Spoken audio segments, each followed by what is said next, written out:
παραπάνω.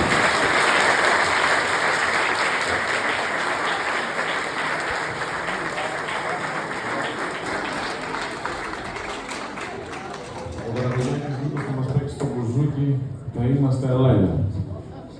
Η Ζαπούρη Ευαγγελία αν είναι εδώ να ετοιμαστεί και κλείνουμε μετά με ένα ωραίο